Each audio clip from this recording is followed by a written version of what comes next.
لا إله إلا الله، لا إله إلا الله، لا. إن الحمد لله نحمده ونستعينه ونستغفره ونعوذ بالله من شرور أنفسنا ومن سيئات أعمالنا. من يهده الله فلا مضل له ومن يضلله فلا هادي له، وأشهد أن لا إله إلا الله وحده لا شريك له، وأشهد أن محمدا عبده ورسوله. أما بعد، فإن خير الحديث كتاب الله، وخير الهدي هدي محمد صلى الله عليه وسلم، وشر الأمور محدثاتها، وكل محدثة بدعة، وكل بدعة ضلالة، وفي رواية الضلالة في النار. أعوذ بالله من الشيطان الرجيم. بسم الله الرحمن الرحيم. يا أيها الناس اتقوا ربكم الذي خلقكم من نفس واحدة وخلق منها زوجها وبث منهما رجالا كثيرا ونساء، واتقوا الله الذي تساءلون به والأرحام، إن الله كان عليكم رقيبا. يا أيها الذين آمنوا اتقوا الله حق تقاته ولا تموتن إلا وأنتم مسلمون. يا أيها الذين آمنوا اتقوا الله وقولوا قولا سديدا يصلح لكم أعمالكم ويغفر لكم ذنوبكم، ومن يطع الله ورسوله فقد فاز فوزا عظيما. وقال جل في علاه في محكم تنزيله: فاقصص القصص لعلهم يتفكرون. سب قابل احترام حاضرین جمعہ، نوجوان ساتھیوں، بزرگوں، پیارے بچوں، تقریر سن رہی عزت مآب ماں اور بہنوں، اللہ رب العزت کا بے انتہا کرم، فضل، توفیق اور احسان کہ آج کے اس مبارک دن میں، مبارک جگہ میں، مبارک ساعت میں ہم سب اکٹھا اور جمع ہوئے. دعا کرتے ہیں کہ رب کریم ہم سب کو جنت الفردوس میں اسی طرح سے جمع فرمائے. آج کے جمعہ کے اس خطبے میں میری تقریر کا موضوع ہے تلاش حق. حق کی تلاش میں، حق کو سرچ کرنے میں کیا کوششیں کرنی چاہیے، اور لوگوں نے کیا کوششیں کی، اور کس طرح سے لوگوں تک حق پہنچا. اس میں ہم پوری بات کو ایک فرد کا قصہ، ایک انسان کی اسٹوری، ایک اسٹوری ہے پوری انسان کی، ایک انسان کی پوری اسٹوری، اور دو اسٹوریاں ہیں، ایک پوری قوم کی، پوری نیشن کی دو اسٹوریاں ہیں. تو کل ملا کے پورے خطبے میں ہم 3 اسٹوری دیکھیں گے، ایک انسان کی اسٹوری اور 2 قوموں اور نیشن کی اسٹوری. اس کے بعد آخر میں ہم کچھ باتیں، کچھ نکات اور کچھ پوائنٹس ذکر کریں گے. شروع میں غور سے سنیں گے تو آخر میں باتیں سمجھنے میں آسانیاں ہوگی. سب سے پہلا جو واقعہ ہے، پرانے زمانے کی بات ہے.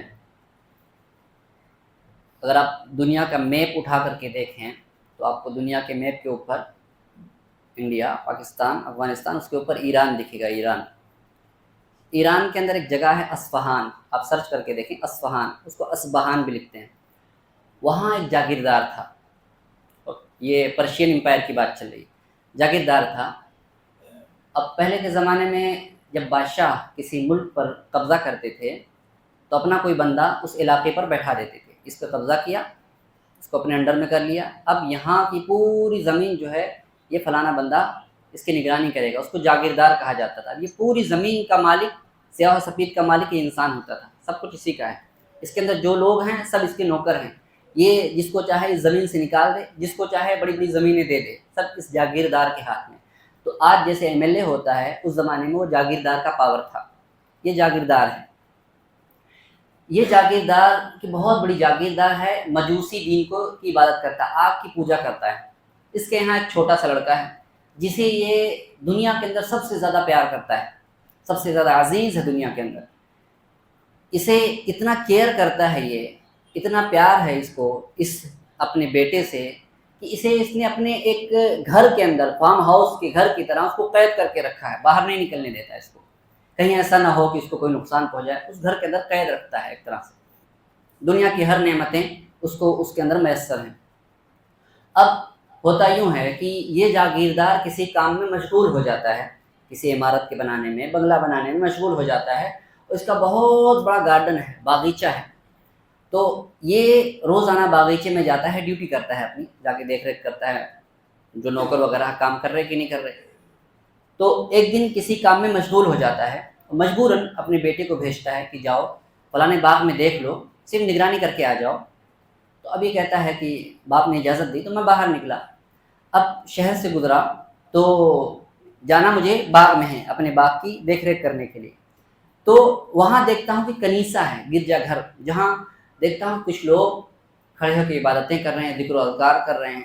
مجھے اچھا لگا، میں نے کہا کہ جس آگ کی ہم لوگ پوجا کرتے ہیں، اس آگ سے یہ عبادت اچھی لگ رہی ہے۔ میں وہاں بیٹھ گیا، مجھے پسند آیا اور دیر تک بیٹھا رہا، یہاں تک کہ شام ہو گئی۔ گھر واپس آیا، باپ نے پوچھا کہ گارڈن کا کیا ہے، جو باغیچے میں گئے تھے اس باغیچے کی کیا ڈیٹیل بتاؤ۔ کہا میں تو وہاں جا نہیں سکا۔ کہاں تھے؟ کہا اس گرجا گھر میں چلا گیا تھا۔ کہا کہ وہ بدترین لوگ ہیں، اچھے لوگ نہیں ہیں، ان کے پاس دوبارہ مت جانا۔ تو میں نے من میں سوچا کہ اچھے لوگ ہیں، مجھے تو بہت اچھا لگا وہ، تو کہا دوبارہ مت جانا۔ دوسرے دن باغ میں پھر سے اس نے بھیجا، لیکن یہ باغ میں جانے کے بجائے پھر گرجا گھر گیا اور وہاں دن بھر عبادت کرتا رہا، اسے بڑا مزہ آیا۔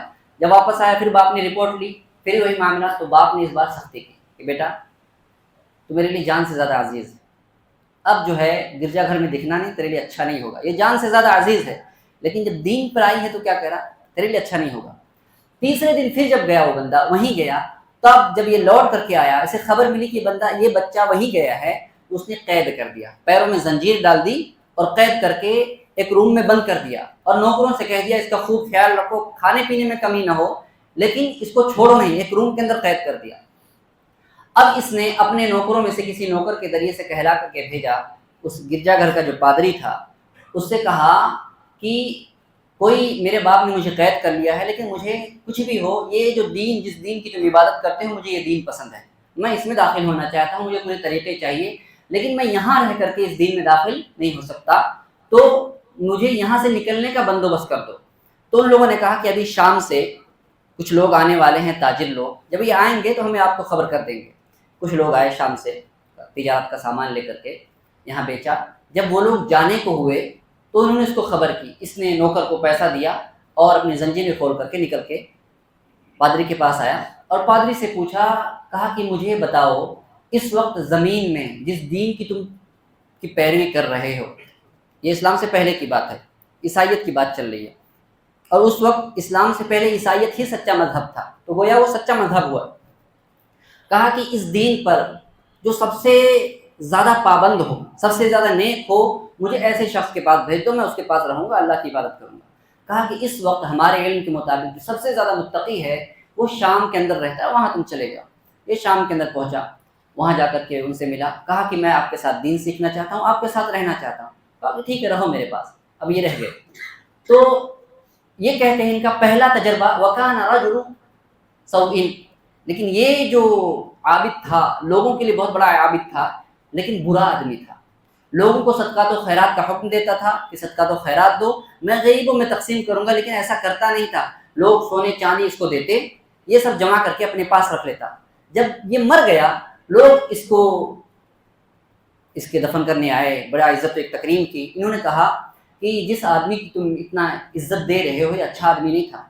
کہا کیسے پتا؟ کہا کہ آؤ، جو تم لوگ صدقات و خیرات دیتے تھے مسکینوں میں بانٹنے کے لیے، یہ خود کھا لیتا تھا، بلکہ خود جمع کرتا تھا، آؤ میں تمہیں دکھاتا ہوں۔ تو یہ زمین کے اندر گوڈاؤن کے اندر لے گیا اور دیکھا تو وہاں 7 گھڑے بھر کر کے بڑے بڑے سونے چاندی بھرے پڑے تھے، لوگوں سے لے کر کے اس نے جمع کر کے رکھا تھا۔ تو انہوں نے کہا کہ اللہ کی قسم ہے ہم اس بندے کو دفن نہیں کریں گے۔ انہوں نے اس کو سولی پہ چڑھا دیا اور پتھروں سے مار مار کے اس کے چیتڑے اڑا دیے۔ پھر اس کی جگہ پہ دوسرے آدمی کو متعین کیا۔ اب یہ بچہ جو ہے اس کے پاس رہتا ہے۔ موت کا وقت آ گیا اس پادری کی کہ اب بتاؤ کیا کرنا مجھے۔ کہا کہ میرے حساب سے جتنا ہو سکا تم نے اللہ کی عبادت کی، اب اگر تمہیں کسی کے پاس جانا ہے تو دنیا کے اندر میرے حساب سے موصل ایک جگہ ہے عراق کے اندر، وہاں چلے جاؤ، وہاں ایک اللہ کا بندہ ہے جو خالص دین پر عمل کر رہا ہے، عیسیٰ علیہ السلام کے دین پر، وہاں چلے جاؤ۔ ابھی وہاں پہنچے، وہاں بھی سیم اسٹوری کہ جب وفات کا یہ کچھ دن رہے، لیکن پھر سے اس پادری کی وفات کا وقت قریب آ گیا، تو اب میں کہاں جاؤں؟ اس پادری نے وصیت کی کہ اب نصیبین چلے جاؤ۔ یہ نصیبین شام، سیریا اور ترکیہ کے بارڈر پر ہے، کہاں وہاں چلے جاؤ۔ اب یہ وہاں پہنچے، جو یہ بچہ ہے ابھی، اور کتنا صرف سچا دین مل جائے، پورا گھوم رہا ہے یہاں سے، ایران اصفہان سے شام آئے، شام سے عراق آئے، عراق سے پھر ترکیہ اور شام کے بارڈر پہ گئے وہاں پہ۔ اب وہاں جب پہنچے تو وہاں پہ بھی کچھ جب تک اللہ نے چاہا تب تک رہے۔ پھر اس پادری کی بھی وفات کا وقت آ گیا، اس بچے کی لمبی عمر ہے، اس پادری کی بھی وفات کا وقت آ گیا۔ کہا اب آپ کیا کہتے ہو؟ میں جس کے پاس جاتا ہوں اس کے ساتھ یہی معاملہ ہوتا ہے، میں زیادہ رہ نہیں پاتا ہوں، اب آپ بتائیے مجھے کہاں جانا چاہیے؟ کہا کہ اب میرے علم کے مطابق تمہیں لمبا سفر کرنا پڑے گا، تم ترکیہ چلے جاؤ۔ ترکی، آج کا ترکیہ، وہاں ایک جگہ ہے عموریہ جو یورپ اور ترکی کے بارڈر پہ، آج بھی اگر میپ اٹھا کر کے دیکھیں تو استنبول ہے، جو آج کا استنبول جو ہے بالکل بارڈر پہ ایک عموریہ نام کا شہر ہے، وہاں چلے جاؤ۔ وہاں ایک بندہ ہے جو خالص دین کی عبادت کرتا ہے۔ بھاگے بھاگے وہاں پہنچے، وہاں بھی جب تک اللہ نے چاہا تب تک رہے۔ پھر اس پادری کی بھی وفات کا وقت قریب آ گیا۔ اب پوچھا کہ میں یہ 5ویں ہوا جس کے پاس میں آیا ہوں، اور سب نے یہی وصیت کی، آپ تک پہنچا ہوں، آپ کو میں نے خیر پر اور بھلائی پر پایا ہے پوری زندگی، اب آپ مجھے کس کی وصیت کرتے ہو، مجھے کہاں جانا چاہیے؟ کہا کہ میرے علم کے حساب سے اب دنیا کے اندر کوئی ایسا بندہ بچا نہیں ہے جو شرک و بدعت سے پاک اللہ کی عبادت کرنے والا ہو اور عیسائی مذہب پہ صحیح طور پہ عمل کرنے والا۔ میرے حساب سے کوئی ایسا نہیں ہے۔ ہاں، میرے حساب سے جتنا میں نے انجیل کو، توریت کو پڑھا ہے، اس کے حساب سے مجھے لگتا ہے کہ اب آخری نبی کے زمانہ آنے کا قریب آ چکا ہے۔ وہ نبی آنے والا ہے میرے حساب سے، مجھے نہیں معلوم کب آئے گا، کس جگہ بالضبط آئے گا، مجھے نہیں معلوم، لیکن اس کا وقت قریب۔ نشانیاں جو ہیں یہ سب بتا رہی ہیں کہ نبی کا دور آ چکا ہے، اور وہ نبی جہاں نکلے گا وہ عرب کی کسی سرزمین پہ آئے گا۔ تم عرب کی سرزمین تک اگر پہنچ سکتے ہو تو وہاں پہنچ جاؤ۔ کہا کہ جیسے ان کی وفات ہوئی میں نے چھوڑا اور پتہ چلا کہ عرب کے کچھ لوگ یہاں ترکیہ تجارت کرنے گئے ہوئے تھے، میں نے ان کو اس وقت میں نے کچھ بکریاں کاروبار کر کے یہاں وہاں مزدوری کر کے بکریاں اور کچھ جمع کر لیا تھا، تو میں ان عربوں کے پاس پہنچا، ترکیہ میں عربوں کے پاس پہنچا، ان سے میں نے کہا کہ مجھے عرب لے چلو کسی بھی حال میں، اور میں نے اپنی ساری بکریاں سارے سامان اٹھا کے ان کو دے دیا کہ مجھے کسی بھی حال میں عرب تک پہنچا دو۔ تو انہوں نے مان لیا، کہا ٹھیک ہے چلو۔ اب یہ پہنچتے ترکیہ پار کر لیا، شام سیریا پار کر لیا۔ جب عرب کی سرحد میں داخل ہوئے، جب یہ لوگ اپنے زون میں داخل ہوئے، ان کے من میں بدماشی سوچی۔ یہ جو ساتھ میں لے کر کے آئے تھے، انہوں نے کہا کہ کیوں نہ ایسا ہو کہ اس سے تو ہم پیسہ لے چکے ہیں، کرایہ لے چکے ہیں راستے بھر کا۔ ایسا اس زمانے میں غلام بیچے جاتے تھے۔ انہوں نے اس کو رسیوں سے باندھا اور کہا کہ یہ غلام ہے، اس کو خریدنا چاہو تو خرید لو۔ اس سے بھاڑا بھی لے چکے ہیں، بہت ساری بکریاں بھاڑے میں، بہت ساری بکریاں لے چکے ہیں، اب اس کو بھی رسیوں سے باندھ کر کے بیچ دیا، اب اس سے بھی فائدہ اٹھا لیا۔ غلام کی قیمت ہوتی تھی اس زمانے میں، اونٹ، کئی اونٹ، 100 اونٹ ملتے تھے ایک غلام کے پیچھے، 100 اونٹ ایک غلام کے پیچھے۔ آج کے زمانے میں سستے سے سستا اونٹ آپ کو 2-4 لاکھ کا ملے گا، تو ایک غلام کی یعنی 2-4 کروڑ، 1-2 کروڑ میں بیچ دیا سامان، ان کو انہوں نے بیچ دیا۔ اب یہ نکلے تھے دین کی تلاش میں، کیا بن گئے؟ غلام بن گئے۔ اتفاق یہ ہے کہ جس نے ان کو خریدا وہ ایک یہودی تھا، یہودی نے خریدا اور وہ اپنے گھر لے کر کے چلا گیا۔ اب اتفاق ایسا ہوا کہ اس یہودی کا ایک رشتہ دار کہاں رہتا تھا؟ مدینہ میں رہتا تھا۔ یہ یہودی اپنے چچیرے یہودی سے، چچیرے بھائی سے ملنے اس جگہ گیا۔ اس جگہ جب گیا تو اس کو غلام پسند آیا، کہا کہ مجھے دے دو۔ تو انہوں نے، اس یہودی نے ان کو، اس غلام کو اس مدینہ کے یہودی کو ہدیہ کر دیا، جاؤ لے کے جاؤ تم اس کو۔ تو اب یہ یہودی اپنے ساتھ مدینہ لے کر کے آ گیا اس غلام کو، یعنی ٹھیک جگہ پہنچے، غلامی ہی کی شکل میں، لیکن جہاں آنا چاہیے تھا وہاں پہنچے۔ کہا کہ جب میں مدینہ آیا تو کچھ نشانیاں مجھے ملی۔ اس پادری نے، عموریہ کے پادری نے وفات سے پہلے بتایا تھا کہ وہ جگہ جہاں نبی آنے والا ہے وہاں کھجوروں کے درخت ہوں گے، تو میں دیکھتا ہوں کہ کھجوروں کے درخت بہت زیادہ ہیں، مدینہ پہنچ چکے ہیں۔ اور کہہ رہے ہیں کہ وہ بین حرتین ہوگا، 2 پتھریلی زمینوں کے بیچ میں وہ نبی آئے گا۔ تو دیکھ رہا ہوں کہ وہ جو مدینہ ہے 2 پتھریلی زمینوں سے گھرا ہوا ہے، تو اب ٹھیک جگہ پہنچا ہوں، لیکن ابھی نبی کا کوئی خبر نہیں، مجھے معلوم نہیں کہ نبی آ گیا ہے یا آنے والا ہے، کیا پتہ، نہیں معلوم، یا اس کا زمانہ آیا، کچھ بھی نہیں۔ میں غلامی میں ہوں، اب مزدوری کرتا ہوں، لیکن انتظار کر رہا ہوں۔ اچانک سے مجھے خبر آئی کہ کوئی نبی ہے۔ یہ یہودی آ کر کے، اس یہودی کے پاس ایک دوسرا یہودی آ کر کے ذکر کرتا ہے کہ لوگ ایسا کہہ رہے ہیں کہ ایک نبی ہے جو دعویٰ کرتا ہے کہ نبی ہے وہ، اور وہ ہجرت کر کے مکہ سے مدینہ آ رہا ہے، اور پورے مدینہ والے اس کی تیاری کر رہے ہیں۔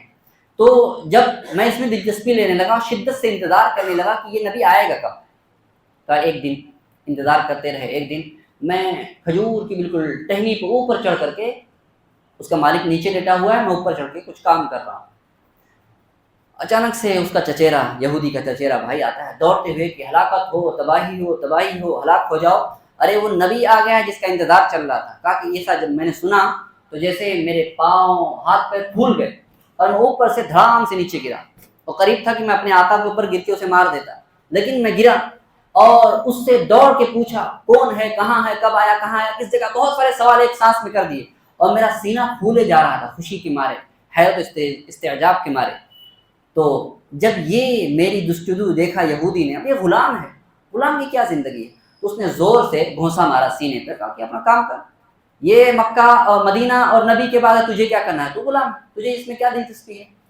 تو اب اس کو نہیں معلوم بدبختوں کو کہ یہ کہاں سے کہاں سفر کر کے یہاں آئے، اس کو تو سب تم سے زیادہ دلچسپی اس کو ہے، لیکن گھونسا مار کے اس کو کنارے کیا۔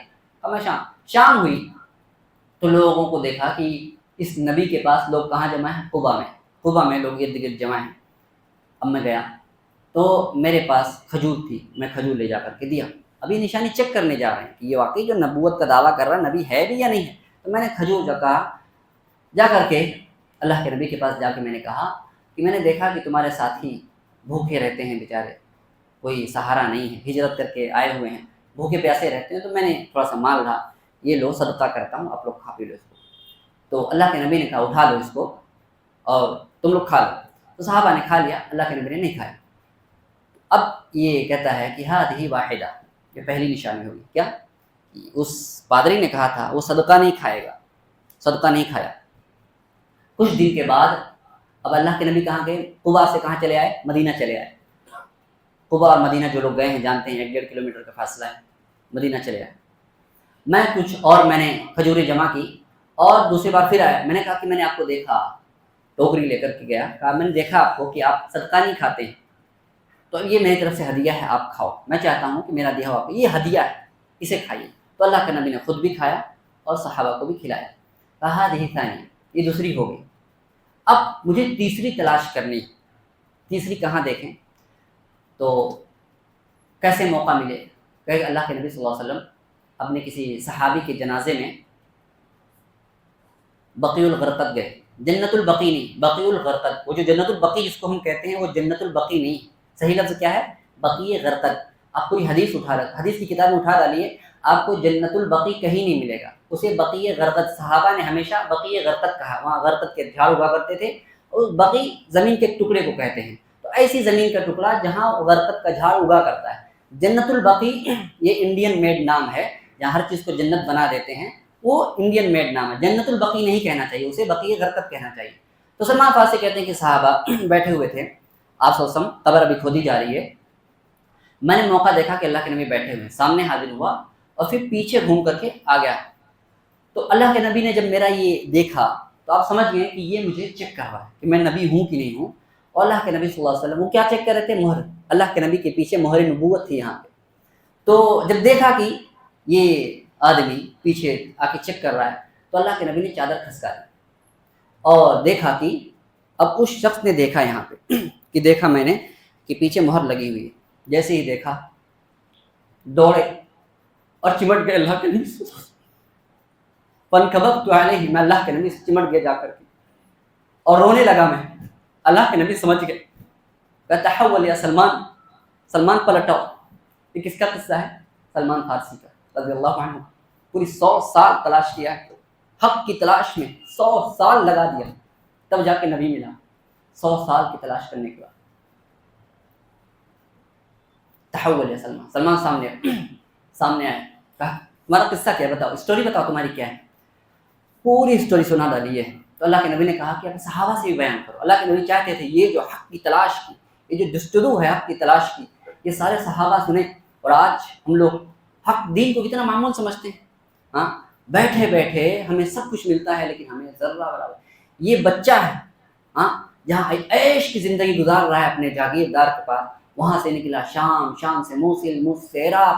آپ اگر دنیا کا نقشہ اٹھا کر کے دیکھیں تو پورا مڈل ایسٹ حق کی تلاش میں جہاں جہاں خبر ملی کہ وہاں عالم دین رہتا ہے، وہاں پہنچا۔ یہ بچے سے جوان ہو گیا، بڑھاپی کے دہلیز پہ پہنچا ہے، تب جا کر کے اس کو حق ملتا ہے۔ ہاں، اشہادت گہ ہستی میں قدم رکھنا، لوگ آسان سمجھتے ہیں مسلمان ہونا. افحسبتم انما خلقناکم عبثا وانکم الینا لا ترجعون. تم نے کیا گمان کر لیا ہم نے تمہیں کھیل کود کر کے پیدا کر کے کھیل کود کرنے کے لیے پیدا رکھا ہے. جیو کھاؤ عیش کرو لائف اسٹائل بناؤ اور تمہیں کوئی حساب کتاب نہیں ہوگا, تم سے سوال نہیں ہوگا. لوگوں نے کیا گمان کر کے رکھا ہے کہ تم بس دعوے کر لو, اللہ تمہیں آزمائے گا نہیں, تمہارے دین میں تمہارے عقیدوں میں تمہارے اختبار نہیں لیا جائے گا, امتحان نہیں لیا جائے گا. 100 سال کی داستان کے بعد نبوت کی بارگاہ میں جا کر کے پہنچے, 100 سال لگائے. غلام ہیں, مسلمان ہو گئے لیکن ابھی غلامی سے آزاد نہیں ہوئے, کیونکہ یہودی غلام ہے اور چھین تو نہیں سکتے نا, کیونکہ یہودی نے پیسہ دے کر کے کیا ہے, پیسہ دے کر کے غلام بنایا, تو چھینا نہیں. اللہ 3 سال لگ گئے غلامی سے آزاد ہوتے ہوتے, اس نے جو بھی شرط رکھی غلامی سے. یہ قصہ ہے ایک فرد کا, 2 قوموں کی سٹوری. آخر میں ہم یہ قصہ ہم نے پورا کیوں ذکر کیا ہے اس کے بارے میں کچھ اور چیزیں بتائیں گے. 2 قوموں کی سٹوری اور بچی. یہود قوم کو اللہ تعالیٰ نے فرعون سے نجات دی, فرعون سے نجات دی.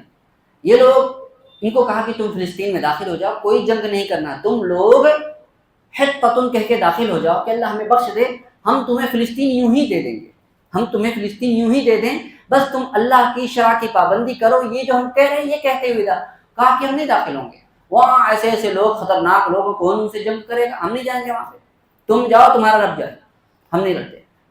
تو اللہ نے ان کو 40 سال بھٹکایا وہاں پر, اور یوشع بن نون کے ذریعے یہ لوگ فلسطین میں آباد ہوئے, یہودی لوگ. اللہ نے موسیٰ کو توریت دیا, توریت پر یہ کچھ دنوں تک صحیح سلامت سے عمل کرتے رہے. پھر یہ کیا کرتے کہ جب ان کا کوئی بڑا گناہ کا کام کرتا تو اس کو معاف کر دیتے, چھوٹا جرم کرتا تو اس پہ اللہ کی حدوں کو نافذ کرتے, اللہ کی شریعت کو نافذ کرتے, اس کے اندر بے ایمانیاں کرتے, تحریف کرتے, شرک میں, بدعت میں, خرافات میں, خواہشات کی پیروی میں یہ لوگ ڈوبتے چلے گئے. جب بھی دیکھتے کہ یہاں کام نہیں چل رہا ہے تو وہاں اللہ خود نہیں بدلتے, اللہ کی آیتوں کو بدل دیا کرتے تھے.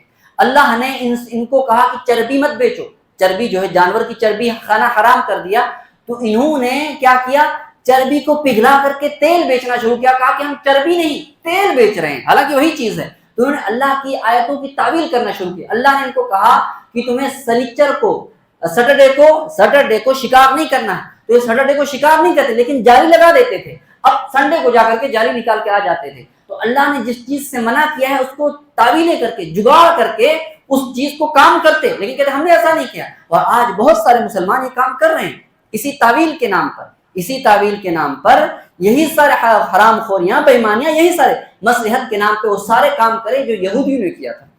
اللہ نے ان پر عذاب مسلط کیا اور ان پہ ایک ظالم بادشاہ بخت نصر کو مسلط کیا, جن نے ان کی اینٹ سے اینٹ بجا ڈالی. آپ پڑھو بخت نصر, جا کے سرچ کرو ملے گا. اس نے فلسطین کی اینٹ سے اینٹ بجا ڈالی, وہ یہودی رہتے تھے وہاں پہ, اور سب کو گرفتار کر کے بابل لے کے چلایا, عراق لے کے چلایا. اب 60-70 سال قید رہے, کوئی دوسرا بادشاہ آیا, اس نے ان کو چھوڑا جا کر کے. اب اس 60 سالہ قیدی کی زندگی میں یہ پوری قوم قید بنا لی گئی, پوری کی پوری نیشن, پوری کی پوری قوم قید بنا لی گئی. اور 60-70 سال اسی حالت میں, اس دوران ان کی توریت غائب ہو گئی, پتہ نہیں کہاں گئی. یہ ان کے دین ہی غائب ہو گیا. بتائیے, جس قوم کا کتاب یہ جو توریت ہے ان کا کانسٹیٹیوشن تھا, زندگی گزارنے کا دستور تھا. اب بتائیے کسی ملک کا کانسٹیٹیوشن ہی غائب ہو جائے, ابھی تو ہمارے اس ملک کا کانسٹیٹیوشن باقی ہے, اور اگر یہ کانسٹیٹیوشن ختم ہو جائے تو ابھی باقی ہے, اسے کمزور کرنے کی کوشش کی جا رہی ہے. تب یہ گنڈا گردی ہے, اس طرح کا یہ گنڈا راج چل رہا ہے. اگر یہ کانسٹیٹیوشن ختم کر دیا جائے تو سوچو کیا حالت کی جائے گی, اس ملک کے اندر کیا گنڈا راج ہوگا, کس طرح سے فرقہ واریت پھیلے گی. سوچیے, ہاں ان کا کانسٹیٹیوشن ہی غائب ہو گیا, پوری کتاب ہی غائب ہے. اب انہوں نے سوچا, ایک بار غائب ہوا, 2 بار غائب ہوا, تیسری بار جب غائب ہوا تو ایک شخص پیدا ہو, عزیر, جس کو عزیر نام سنا ہے ہم نے. یہ شخص اس نے جمع کیا, یہاں وہاں سے جمع کیا, اور ان کا بھی انتقال ہو گیا. یہ بھی غائب ہو گیا. جو تحریف انہوں نے پہلے توریت کو بدلا, جو بدلی ہوئی توریت جمع کی گئی تھی وہ بھی غائب ہو گئی. اتنے بد نصیب تھے, یہ بھی غائب ہو گئی.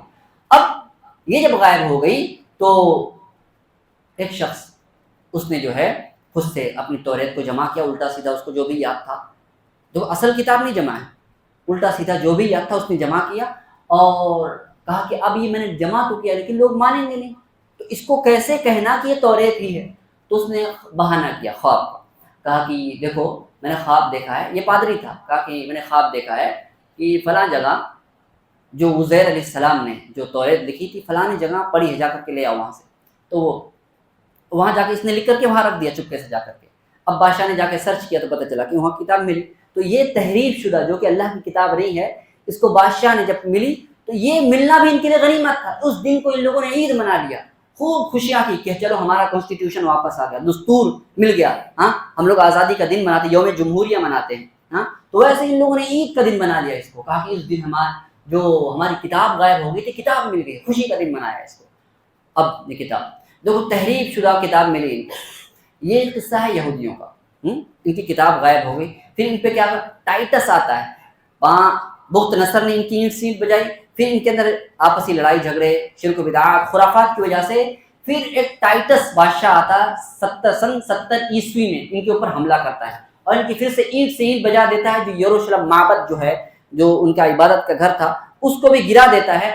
آج بھی یہودی جس دیوال کے سامنے کھڑے ہو کر کے روتے ہیں نا، وہ وہی دیوال ہے جو آج سے 1400 سال پہلے گرائی گئی تھی، اور ٹائٹس نے صرف ایک دیوال چھوڑی تھی، باقی پورا ان کی عبادت خانہ گرا دیتا ہے، ایک دیوال چھوڑی تھی۔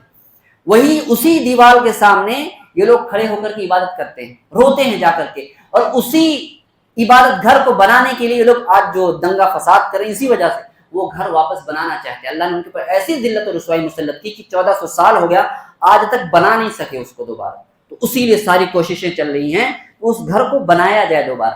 اچھا، یہ یہودیوں کی داستان ہے، ان پہ ذلت و رسوائی اللہ رب العزت نے ان کے لیے یہ قاعدہ مقرر کیا، ضربت علیہم الذلۃ والمسکنہ، اللہ نے ان کے اوپر ذلت و رسوائی مسلط کر دی ہے، سوائے یہ دنیا کے اندر عزت دار ہوں گے تو دو ہی چیز ہو سکتی ہے، الا بحبل من اللہ وحبل من الناس۔ یہودی اگر دنیا کے اندر پاورفل ہوگا، اگر آپ کو لگے کہ کوئی یہودی دنیا کے اندر پاورفل ہو گیا ہے تو دو ہی صورتیں ہو سکتی ہیں، یا تو اللہ کی رسی کو پکڑ لے اسلام میں داخل ہو جائے، یا لوگوں کی رسی کو پکڑ لے۔ آج لوگوں کی رسی کو یورپ امریکہ کے ذریعے سے یہ طاقتور ہے، ورنہ ان کی کوئی حیثیت نہیں، کوئی بھی حیثیت نہیں۔ یہ یہودیوں کی اسٹوری۔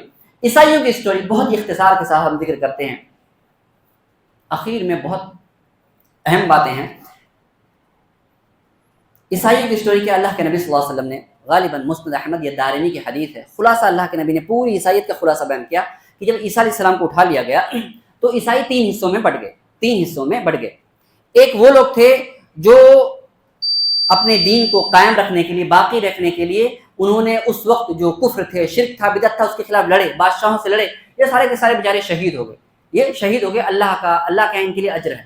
دوسرے وہ عیسائی تھے جو جن کے اندر دین تو نہیں چھوڑ سکتے تھے وہ، لیکن لڑنے کی طاقت نہیں تھی، تو انہوں نے کہا کہ ہم کو بھی لوگوں میں رہنا ہی نہیں، یہ چلے گئے کہاں، جنگلوں میں، بیابانوں میں، صحراؤں میں، پہاڑوں میں چلے گئے، اللہ اللہ کرتے، ان کو کوئی مطلب نہیں تھا، ہمیں لوگ کیا کرتے اس سے کوئی مطلب نہیں، ہم اپنا دین بچا کر کے نکل گئے۔ یہ دوسری طرح کے عیسائی لوگ ہو گئے۔ اچھا، جو سلمان فارسی کو جو ہدایت ملی، سلمان فارسی کو جس عیسائیت کے ذریعے سے ہدایت ملی، وہ یہی عیسائی تھے جو بادشاہوں سے لڑنے کی طاقت نہیں تھی، لیکن اپنا دین بچا کر کے چلے گئے، گرجاؤں میں، معبد میں، پہاڑوں میں، جنگلوں میں۔ سلمان فارسی ایسے ہی لوگوں کے پاس انہوں نے جا کر کے دین سیکھا، اور ایسے ہی لوگوں کے ذریعے سے نبی کا راستہ ملا، یہ دوسرے لوگ تھے۔ تیسرے وہ عیسائی تھے جن کے پاس نہ تو جہاد کرنے کی طاقت تھی اور نہ ہی وہ دین پر صحیح سے عمل کر سکتے تھے، تو انہوں نے کیا کیا، اپنے دین کو بدل ڈالا، خود نہیں بدلے، دین کو بدل دیا، جیسا بادشاہ چاہتا ویسا دین بدل دیتے، جیسا وقت اور حکمت کا تقاضا ہوتا ویسے بدلتے گئے۔ اور آج دنیا کے اندر جو عیسائیت غالب ہے، یہ تیسرے قسم کی عیسائیت غالب ہے۔ دیکھو ان کے یہاں عیسائیت بھی ہے لیکن عیسائیت ہے بھی نہیں، عیسائیت نام کا سب کچھ ہے، دنیا کے اندر سب سے بڑی تعداد عیسائیوں کی ہے، لیکن اگر سچ میں آپ تلاش کرنے جائیں تو عیسائیت نام کی کوئی چیز ہی نہیں، عیسیٰ علیہ السلام کا کوئی دین نہیں ان کے اندر۔ تو یہ تیسرے قسم کی عیسائیت آج دنیا کے اندر پھیلی ہوئی ہے۔ یہ تین قوموں کی اسٹوری ہے۔ بتلانا یہ ہے یہاں پر کہ دیکھو یہودیوں کی جو توریت تھی وہ غائب ہو گئی، وہ اپنی کتاب بچا نہیں سکے۔ عیسائی بھی اپنی ان کے ہاں جو بچانے والے تھے بیچارے شہید ہو گئے۔ دوسرے جو تھے انہوں نے بچانے کا کوئی اہتمام نہیں کیا، انہوں نے اپنی فکر کی، جنگلوں میں چلے گئے۔ تیسروں نے انہوں نے دین ہی کو بدل دیا، گویا جو توریت انجیل تھی بچی نہیں، توریت انجیل ان کی بچی نہیں، ضائع ہو گئی، مس ہو گئی، دین ہی ختم ہو گیا۔ پھر آتے ہیں جناب محمد رسول اللہ صلی اللہ علیہ وسلم۔ اب خلاصہ اس بات کو نوٹ کر لو، ایسے گٹھی باندھ کر کے لے کے جاؤ اس بات کو کہ اللہ کے نبی صلی اللہ علیہ وسلم کی بعثت ہوتی ہے، قرآن کریم نازل ہوتا ہے، اور قرآن کریم کو سمجھانے کے لیے پریکٹیکل نمونہ دینے کے لیے، اور منکر قرآن بھی جانے، اس بات کو سنیں کہ صرف قرآن کا نازل کرنا کافی ہوتا تو اللہ کے نبی کو 23 سالہ اتنا اسٹرگل کرنے کی ضرورت نہیں ہوتی. اللہ قرآن کو نازل کہتا اسی پہ عمل کر لو، اسی پر عمل کر لو، حدیث کی ضرورت نہیں. لیکن قرآن پر کیسے عمل کرنا ہے، اللہ کے نبی صلی اللہ علیہ وسلم نے 23 سال محنت کی کہ کس طرح سے پریکٹیکل لائف جی کر کے بتائی. تو دین دو چیزوں کا نام ہے، قرآن کا اور حدیث کا. قرآن کے بارے میں اللہ نے کہا انا نحن نزلنا الذکر وانا له لحافظون، توریت کی حفاظت کی ذمہ داری نہیں لی، انجیل کی حفاظت کی ذمہ داری نہیں لی، لیکن قرآن کو کہا کہ ہم سیو کریں گے، اس کو ہم بچا کر کے رکھیں گے قیامت تک. اور صحابہ نے، اگر اللہ نے ذمہ داری لی تو کیا صحابہ نے چھوڑ دیا؟ نہیں، صحابہ نے اس کو بچانے کی کوشش کی، سینوں میں محفوظ رکھا. بہت سارے صحابہ، یہاں تک کہ جب مسلمہ کذاب سے جب جنگ ہوئی تو بہت سارے حافظ قرآن شہید ہو گئے. تو لوگوں نے آ کر کہا کہ ابو بکر، عمر رضی اللہ عنہ، ہاں بہت سارے حافظ شہید ہو رہے ہیں، کہیں ایسا نہ ہو کہ حافظ شہید ہو جائیں، قرآن ضائع ہو جائے. دیکھو یہود و نصارہ نے کیا کیا؟ لکھنے کا بندوبست کوئی نہیں کیا، دین کو بچانے کا کوئی بندوبست نہیں کیا، اس لیے ان کا دین ختم ہو گیا. لیکن ابو بکر کے زمانے میں صحابہ آ کے کہہ رہے ہیں کہ یہ قرہ حافظ قرآن شہید ہو رہے ہیں، ان کا کچھ کیجیے. تب ابو بکر نے حکم دیا کہ قرآن کو لکھا جائے، عمر نے حکم دیا کہ قرآن کو لکھا جائے، عثمان نے اس قرآن کے کئی نسخے لکھوا کر کے پوری دنیا کے اندر پھیلا دیا تاکہ قرآن ضائع نہ ہو. اچھا، قرآن تو محفوظ ہو گیا. اور آپ اب یہاں پر رک کر کے میں آپ کو یہ بتانا چاہتا ہوں کہ اگر آپ کا بیٹا حافظ قرآن بن رہا ہے تو اللہ کی قسم آپ اسی دین کو بچانے کے لیے اللہ نے آپ کا انتخاب فرمایا ہے. یہ یہودیوں نے نہیں بچایا، یہودیوں نے اپنے بچوں کو حافظ قرآن نہیں بنایا، عیسائیوں نے اپنے بچوں کا حافظ قرآن انجیل انہوں نے اب یاد نہیں کیا، ہاں اس لیے ان کا دین ختم ہو گیا. لیکن آپ کا بچہ اگر قرآن حفظ کرتا ہے، گویا اللہ نے اس دین کو بچانے کے لیے، نیکسٹ جنریشن تک اس دین کو فارورڈ کرنے کے لیے آپ کا اور آپ کے خاندان کا، آپ کی فیملی کا انتخاب ہوا، معمولی نہیں. اللہ کی قسم اگر حافظ قرآن آپ کے گھر میں کوئی بچہ بنتا ہے تو اللہ نے گویا آپ کا انتخاب کیا ہے اس دین کی حفاظت کے لیے، اللہ کی کتاب کی حفاظت کے لیے. پھر دین تو بچ گیا، قرآن تو محفوظ ہوگا، لیکن حدیثوں کا کیا ہو؟ حدیثیں کیسے محفوظ رہیں گی؟ اسی حدیثوں کی حفاظت کے لیے اللہ نے محدثین کی جماعت کو پیدا کیا. محدثین نے یہاں جا کر کے چل کے ایک حدیث کے لیے کئی کلومیٹر، بلکہ کئی ہزار کلومیٹر کا سفر کیا، حدیثوں کو لکھ کر کے جمع کیا فلاں سے. اور ایسے ہی نہیں کہ آپ نے کہا تو میں نے مان لیا، آپ نے کہا تو میں نہیں، سند بتاؤ آپ نے کس سے سنا، جس سے سنا ان کے پاس گئے، ان سے سنا ان کے پاس گئے، پوری چین جب تک ویریفائی نہیں کر لیا پوری چین کو تب تک اس حدیث کو کتابوں میں لکھا نہیں. جیسے امام بخاری نے کیا، امام مسلم نے کیا، جو حدیث، یہ حدیث اللہ کے نبی نے، آپ نے کس سے سنا آپ بتائیے، آپ کا پورا بایو ڈیٹا چیک کیا جائے گا. آپ نے کس سے سنا؟ ان سے سنا، ان کا پورا بایو ڈیٹا چیک کیا جائے گا. آپ نے ان سے سنا، ان کا پورا بایو ڈیٹا چیک، یہاں تک کہ صحابی تک پہنچ گئے تو صحابی کو چیک کرنے کی ضرورت نہیں، وہ تو اللہ نے ان کو پسند کیا ہے. تو پوری سند چیک کی جاتی، جب پتہ چلتا کہ جس نے روایت کیا سارے کے سارے سچے ہیں، اس کو حدیثوں میں لکھ دیا. ایسی ساری حدیثیں بخاری میں، مسلم میں، ترمذی میں، یہ ساری جمع کر کے رکھ دیا. اور اسی منہج کو چیک کر کے لینے والوں کو، انہی محدثین کے نقش قدم پہ جو لوگ چلتے ہیں، انہی کو اہل الحدیث کہا جاتا ہے، انہی کو اہل الحدیث کہا جاتا ہے. کیونکہ ہر بات، کیونکہ عیسائی بھی کہتے ہیں نا، عیسائی بھی کہتے ہیں یہ دین ہے، یہودی بھی کہتے ہیں ہمارا دین ہے، لیکن ان کے پاس کوئی ذریعہ نہیں کہ یہ جو دین بتا رہے ہو، کیا یہ موسیٰ علیہ السلام نے بات کہی، کیا عیسیٰ علیہ السلام نے بات کہی؟ نہیں، ان کے پاس کوئی دلیل نہیں. لیکن ہم کوئی کہتے ہیں کہ اللہ کے نبی نے بات کہی ہے، پوری چین چیک کر جاؤ، ایک بھی غلطی نہیں کہ ہمیں بتاؤ، ایک بھی غلطی نہیں، ہم اپنی بات سے رجوع کرنے کے لیے تیار ہیں. اور اسی منہج کو فالو کرنے والوں کو کیا کہا جاتا ہے؟ اہل الحدیث کہا جاتا ہے. اسی لیے جسے بھی حق کی تلاش ہو، سچائی کی تلاش ہو، یہاں وہاں ڈانگے مارتا پھر رہا ہے، اسے سمجھ میں نہیں آ رہا دین سچا کیا ہے، تو آؤ اہل حدیث کے منہج کو پڑھو. اہل حدیث کس چیز کی دعوت دیتا ہے؟ قرآن و حدیث کی، اس کو پڑھو. اس طرح سے اگر آپ حق کی تلاش میں ہو، سچا دین چاہتے ہیں، اتنے سارے مذہب ہیں، اتنے سارے فرقے ہیں، اتنے سارے دین میں سب سے سچا دین کون ہے؟ قرآن و حدیث کو پڑھیے، آپ کو سب کچھ واضح مل جائے گا. دعا کرتے ہیں کہ رب کریم ہمیں حق کو قبول کرنے کی توفیق بخشے، جہاں بھی ہمیں حق ملے اسے اپنے سینے سے لگانے کی توفیق عطا فرمائے. اور سلمان فارسی نے 100 سال محنت کی ہے، آپ محنت کیجئے. آپ کو ڈاؤٹ ہے اپنے دین کے بارے میں، آپ کے عقیدے کے بارے میں، یا آپ جس سے آپ کا اختلاف ہے اس کے بارے میں شک ہے، تو آپ کم سے کم 1 سال تو ریسرچ کر لو. 60 سال کی زندگی ہے، سلمان فارسی نے پوری زندگی لگا دی.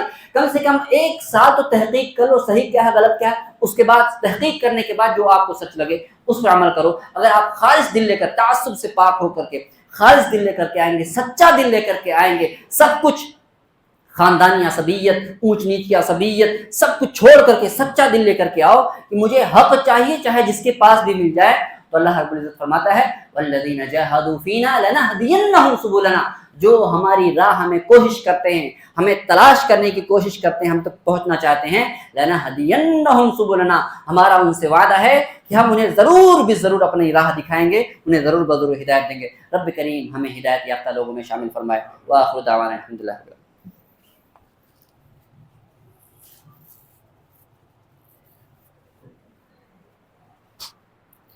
الحمد لله نحمده ونستعينه ونستغفره ونعوذ بالله من شرور انفسنا ومن سيئات اعمالنا، من يهده الله فلا مضل له ومن يضلل فلا هادي له، واشهد ان لا اله الا الله وحده لا شريك له واشهد ان محمدا عبده ورسوله، اما بعد، ان الله وملائكته يصلون على النبي يا ايها الذين امنوا صلوا عليه وسلموا تسليما، اللهم صل على محمد وعلى ال محمد كما صليت على ابراهيم وعلى ال ابراهيم انك حميد مجيد، اللهم بارك على محمد وعلى ال محمد كما باركت على ابراهيم وعلى ال ابراهيم انك حميد مجيد، اقيموا الصلاه.